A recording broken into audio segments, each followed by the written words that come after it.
ஆன்மீக பரிகார நேயர்கள் அனைவருக்கும் அன்பான வணக்கங்கள். இன்னைக்கு நம்ம பிரணவ வாஸ்து நிபுணர் சிவகு சத்யசீலன் சாரை தான் சந்திக்க வந்திருக்கோம். வணக்கம் சார். ஸ்ரீ குருப்பியோ நமஹ, ஸ்ரீ மாத்ரே நமஹ, ஓம் அகத்தீசாயி நமஹ. வணக்கம்மா. நல்லா இருக்கீங்களா? நலமா இருக்கேம்மா. உங்களுடைய பதிவுகள் எல்லாம் ரொம்ப நல்லா போயிட்டு இருக்கு சார். நீங்க அடிக்கடி இந்த வகுப்புகள் நடத்திட்டு இருக்கீங்க இல்லையா? வருகின்ற 10ஆம் தேதி சனிக்கிழமை பண ஈர்ப்பு விதிக்கான வகுப்பு ஒன்று அரேஞ்ச் பண்ணிருக்கீங்க, ஆன்லைன் கிளாஸா. நிறைய பெண்கள் ரொம்ப ஆர்வமா இருக்காங்க இந்த கிளாஸ்ல சேரணும். அதற்கான வழிமுறைகள் என்ன, இந்த வகுப்புல நீங்க என்ன மாதிரியான விஷயங்கள் எல்லாம் சொல்லித்தர போறீங்க, அதனால மக்களுக்கு என்ன நன்மை அப்படின்னு தெரிஞ்சுக்கணும்னு ஆசையா இருக்காங்க. அதுக்கு முன்னாடி நான் ஒன்று சொல்லிடுறேன் சார். என்னன்னா, பண ஈர்ப்பு அப்படின்னு அந்த டைட்டில பார்க்கும்போதே நமக்கு தெரியுது, நமக்கு செல்வ வளம் சேர்றதுக்காகவும் பணத்தை ஈர்த்து தக்க வச்சுக்கிறதுக்காகவும் தான் அந்த வகுப்பு இருக்க போகுது அப்படின்னு சொல்லிட்டு, அதுதானே அந்த கிளாஸ், இல்லை வேற மாதிரியான விஷயங்களா? ஒரு மனிதன் பணம் ஈர்ப்பதற்குரிய காந்தமாக இருக்கணும்னா அவனும் அவன் சுற்றி இருக்கக்கூடிய இருப்பிடத்திலும் தெளிவும் அமைதியும் இருந்தாலே இயற்கையாகவே அந்த வீட்டில் மகாலட்சுமியோடைய வாசம் உறுதியாக இருக்கும். இப்போ பண ஈர்ப்பு விதி அப்படின்னா என்னன்னா, தன்னுடைய வாழ்வியலில் தான் எடுக்கக்கூடிய முயற்சிகளில் எதை பண்ணினா தோல்வி இல்லாமல் எடுக்கிற முடிவுகளில் எடுத்த மாத்திரமே வெற்றி பெறக்கூடிய வாய்ப்புகள் யாருக்கு இருக்கும், அதை நாம் பஞ்சபூதத்தை வசப்படுத்தி எவ்வாறு அதிலிருந்து வெற்றி பெறலாம் அப்படின்றத பற்றின விஷயத்தை தான் நாம் இங்கே பண ஈர்ப்பு விதியாக சொல்கின்றோம். அதாவது நேரத்தை பார்த்து வாழ தெரிந்தவனுக்குத்தான் பணம் புரளும். நேரம் தான் இங்கே பணமாக மாறுகிறதே தவிர வேற எதுவுமே கிடையாது. அப்போது நம்மளுடைய முன்னோர்கள் மகரிஷிகள் எல்லாமே ஒரு குறிப்பிட்ட நேரத்திற்கு, குறிப்பிட்ட திதிக்கு, குறிப்பிட்ட நட்சத்திரத்திற்கு, குறிப்பிட்ட குறியீடுகளுக்கு அந்த சுக்கிரகாரகத்துவத்தை வசீகரித்து கொடுக்கக்கூடிய ஆற்றல் இருப்பதாக சொல்லியிருக்கிறாங்க. அப்போ நம்ம பேசக்கூடிய வார்த்தை, ஒரு குறிப்பிட்ட நேரத்தில் சொல்லக்கூடிய மந்திரம், ஒரு குறிப்பிட்ட நேரத்தில் வாங்கக்கூடிய பொருளுக்கு என்னைக்குமே ஆயுள் பலம் அதிகம். இப்போ நம்ம ஒரு விஷயத்த சொல்லுவோம் இல்லையா, நல்ல நேரம் பார்த்து எல்லாம் பண்ணுங்க அப்படின்னு ஏன் சொல்றோன்னு நிறைய பேருக்கு தெரியாது. நல்ல நேரத்தில் பண்ணால் நல்லா இருக்கும், அவ்வளோதான். ஆனால் அதோடைய உண்மையான யதார்த்தம் என்னன்னா, இந்த முகூர்த்த நேரம்னு ஒன்று சொல்றோம்ல, இந்த முகூர்த்த நேரம் என்பது பஞ்சபூதமும் சமமாக ஒடுங்கி இருக்கிற நேரம். அந்த முகூர்த்த நேரத்தில் நாம் குறித்த பொருளை வாங்குறோம்னா அது நம்மோடு நீண்ட காலம் பயணிக்கும் என்பது நம்பிக்கை. அதனாலதான் இந்த முகூர்த்தம் பார்த்து திருமணம் பண்றது. இன்னும் ஒரு மிக முக்கியமான விஷயம் என்னன்னா, இப்போ ஒரு நல்ல கிரகநிலை இருக்கின்ற பொழுது ஒரு குறிப்பிட்ட நேரத்தில் குறிப்பிட்ட லக்னத்தில் ஒரு பொருளை வாங்குறது ஒண்ணுதான், நம்ம வீட்டுல ஒரு ஜீவன் புதிதா உருவாகிறதுன்றது ஒண்ணுதான். ஒரு பொருள் வந்த நேரம் ஒரு மனிதனை மிகப்பெரிய மனிதராக மாற்றும். இப்போ நம்ம சொல்லுவோம் இல்லையா, இந்த நேரத்தில் இந்த நட்சத்திரத்தில் இந்த பொருளை வாங்குங்க, ஏன் அப்போ மற்ற நேரத்துலலாம் வாங்கினா வராதா, அது பொருள் தானே அப்படின்னு ஒரு சிந்தனை வரும். இப்போ ஒரு குழந்தை பிறந்த நேரத்தை வைத்து ஒரு தாய் தந்தையருடைய விதி மாறுகிறதா இல்லையா? ஒரு பொருள் வாங்கி நம்ம அந்த நேரம் பார்த்தே வாங்கியிருக்க மாட்டோம், நமக்கு நேரம் நல்லா இருந்தால் அந்த டைமில் கரெக்டாக வாங்கியிருப்போம். ஆனால் அது வந்ததுக்கு பிறகு எனக்கு ரொம்ப ராசி, அது வந்ததுக்கு பிறகு நான் நிறைய சேர்த்தேன்னு சொல்கிறோமா இல்லையா? அப்போது இதிலிருந்து நம்ம என்ன தெரிந்துக்கணும்னா, ஒரு குறிப்பிட்ட ராசி குறிப்பிட்ட நட்சத்திரத்தை நாம் கையாள தெரிந்து அதன் வடிவாக ஒரு குறிப்பிட்ட பொருளை, அதுவும் சுக்கிர வஸ்துக்கள் உள்ள பொருளை நாம் வாங்கும் பொழுது நம் இடத்தில் அந்த சுக்கிரன் சார்ந்த விஷயங்கள் அதிகமாக புரளும். அதை மீண்டும் மீண்டும் நம்ம என்ன பண்ணிட்டு போனால் ஈர்த்து கொண்டே இருப்போம். அதுதான் இந்த பண ஈர்ப்பு விதி. அதன் அடிப்படையில் நம்ம மக்களுக்கு பண ஈர்ப்பு விதியினுடைய முதல் கட்ட விஷயமே தெளிவான வார்த்தையும் தெளிவான மந்திரமும். இந்த மனசும் உடம்பும் தெளிவில்லாமல் இருந்து நீங்க எந்த மந்திரம் எந்த பூஜை பண்ணினாலும் அது நோ சக்சஸ். அப்போ மனசையும் உடம்பையும் தெளிவுபடுத்தணும்னா பௌர்ணமி திதியில என்ன பண்ணலாம், என்ன மாதிரி உணவுகள் உண்ணலாம் அப்படின்றத பத்தின தெளிவான விஷயம். இப்போ ஒரு மனசையும் உடம்பையும் வார்த்தையால தெளிவுபடுத்த முடியுமா முடியாதா? ஒருத்தவங்க சொல்லக்கூடிய ஆறுதல்ல தன்னம்பிக்கையில மாறுமா மாறாதா?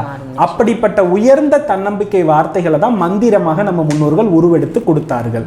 அப்ப மனசையும் உடம்பையும் புதுப்பிக்கிற ஒரு மிக முக்கியமான விஷயம்தான் ஸ்ரீ சூக்தம்.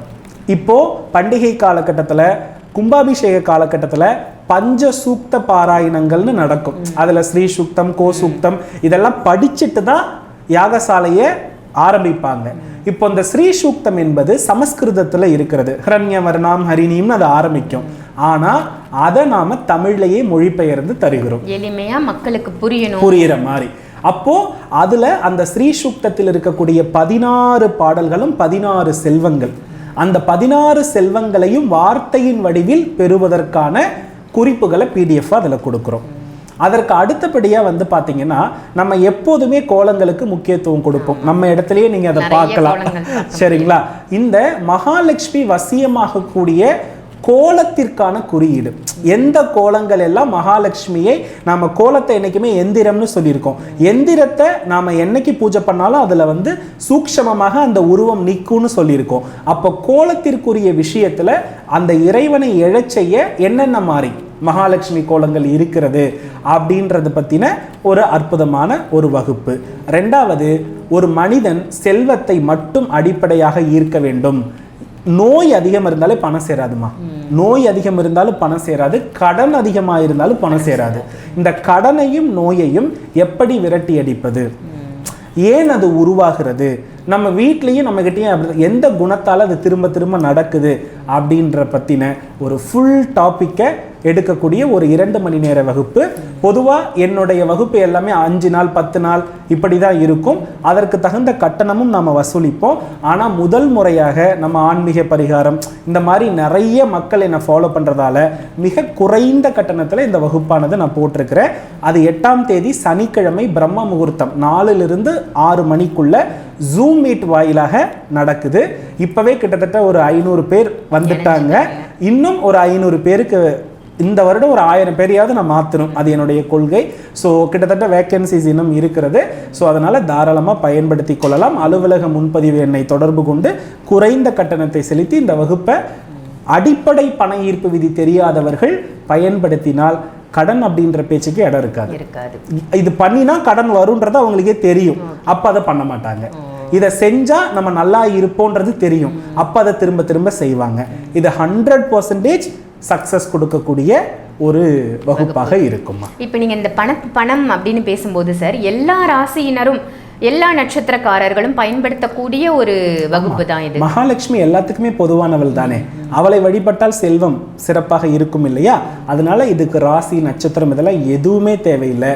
இது நிறைய சொல்லலாமா. மாணவர்கள் ஒத்துழைச்சாங்கன்னா அந்த 1 நாள் வகுப்பை நான் 2 நாள் வகுப்பாக கூட மாற்றுவேன். எப்போதுமே நான் ஒரு குறிப்பிட்ட வகுப்பு போடுவேன். மாணவர்கள் ஒத்துழைப்பு இருக்கும் பொழுது இலவசமாக கூட அந்த வகுப்பை நான் என்ன பண்ணுவேன், ஆர்வம் இருக்கும் பொழுது எக்ஸ்டெண்ட் பண்ணுவேன். அதனால் இந்த வகுப்பை எந்த அளவுக்கு அவங்க எடுக்கிறாங்களோ அதுக்கு தகுந்த மாதிரி கவனிக்கிறாங்களோ அதை மேம்படுத்துறதும் எல்லாமே அவங்களுடைய கவனிக்கும் திறனை பொறுத்து நான் மாற்றுவேன். ஆனால் மிக சிறப்பான வகுப்பு. நிறைய பேர் என்னுடைய வகுப்பில் கட்டண உயர்வு காரணமாக சேர முடியலன்னு சொன்னவர்களுக்கெல்லாம் இந்த வகுப்பு ரொம்ப எளிமையானது, அனைவரும் பயன்படுத்திக் கொள்ளலாம். கண்டிப்பா சார். இதுல நீங்க சொல்லும் பொழுது ஒரு சிறு சந்தேகம், நீங்க வந்து நோய் இருக்கிறவர்களும் பணம் ஈட்டுவது கொஞ்சம் கஷ்டம் அப்படின்ற மாதிரி சொன்னீங்க இல்லையா? நோய்க்கும் பணத்திற்கும் என்ன சம்பந்தம்? உடல் உழைப்பு பாதிக்கப்படுதா? அதாவதுமா, நம்ம உடம்புல வந்து லக்ஷ்மி வந்து இருக்கிறனாலே அந்த உடம்பு வந்து எப்போதுமே பொலிவுடனும் நோய் இல்லாமலும் நல்ல உணவுகள் சாப்பிடக்கூடிய குணத்திலும் இருக்கும். நம்ம சாப்பிட்ற உணவுலேருந்து சத்துக்கள் பிரியலைனாலே நம்ம உடம்புல லக்ஷ்மி இல்லைன்னு அர்த்தம். அதனுடைய வெளிப்பாடில் தான் நோய் வருது. அதிலும் குறிப்பாக இந்த கல்லீரல் நோய், வயிற்றுப்புண், வயிறு சம்பந்தப்பட்டதில் செரிக்கிறதுல பிரச்சனைன்னு வந்துட்டாலே கடன் கன்ஃபார்ம். புரியுதுங்களா? ஆகையினால அதை உணவுப் பொருள் மூலமாக எப்படி சரி செய்து பணத்தை இருக்கிற உணவே இருக்கு. எந்த மாதிரி கர்மாவுக்கு என்ன மாதிரி உணவு சாப்பிட்டா அந்த கர்மா பேலன்ஸ் ஆகும் அப்படின்ற அளவுக்கு உணவு முறை இருக்கிறது. அதை பற்றியும் இதில் நம்ம என்ன பண்ணுவோம்னா எடுக்க இருக்கிறோம். ஆகையினால நோய் இருக்கிற உடல் சந்திரன் பலகீனமடைந்த உடல். அந்த உடம்பால் எந்த சுகத்தையுமே அனுபவிக்க முடியாது. ஏன்னா உடம்புனாலே சுக்கிரன் தானே, இந்த உடம்புக்கும் உணர்ச்சிக்கும் மட்டும்தானே சுக்கிரன் அதிபதியாக விளங்குறாரு. அப்போ உடம்பு நல்லா இல்லாமல் இருந்தால் எதையுமே அந்த வஸ்துக்களை அனுபவிக்க முடியாது. அப்போ அதை தேற்றுவதற்கும் அது பலகீனமடையாமல் இருக்கிறதுக்குமான வழிகள் என்னவோ அதுவும் சொல்லப்படுகிறது. ஆகையினால் நம் உடல், அதாவது குறிப்பாக மனைவி உடல் பாதிக்கப்பட்டால் கணவனுக்கு கடன். மனைவி எந்த வீட்டில் நோயாளியாக இருக்காங்களோ அந்த வீட்டில் கன்ஃபார்மாக கணவனுக்கு பண பிரச்சனை இருந்தே தீரும். இதெல்லாம் சரி செய்வதற்கான ஒரு அற்புத வகுப்பாக இது இருக்குமா. நிச்சயமா சார். இவ்வளோ விஷயங்கள் சொல்லியிருக்கீங்க. பண ஈர்ப்பு அப்படின்றது சாதாரண விஷயம் இல்லை. நம்ம என்னதான் சம்பாதிச்சாலும் அந்த பணத்தை வந்து நம்ம தக்க வச்சுக்கணும் இல்லையா? நம்ம சம்பாதிக்கிறத விட இந்த தக்க வச்சுக்கிறதுக்கான நீங்க சொல்ற வழிமுறைகளை கண்டிப்பா பின்பற்றணும் அப்படிங்கிறது தான். நல்ல தகவலாக கொடுத்துருக்கீங்க. கண்டிப்பாக யாரெல்லாம் இந்த கிளாஸில் ஜாயின் பண்ணணும் அப்படின்னு நினைக்கிறீங்களோ இந்த பதிவை பார்க்குறீங்க அப்படின்னா நாளைக்கு தான் இந்த வகுப்பு 4 மணிலேருந்து 6 மணி வரைக்கும் அதிகாலையில் நடக்க இருக்குது. ஸோ உடனே நீங்கள் ஜாயின் பண்ணிக்கோங்க. நன்றி, வணக்கம். நன்றி சார். வெற்றிவேல் முருகா. நன்றி, வணக்கம்.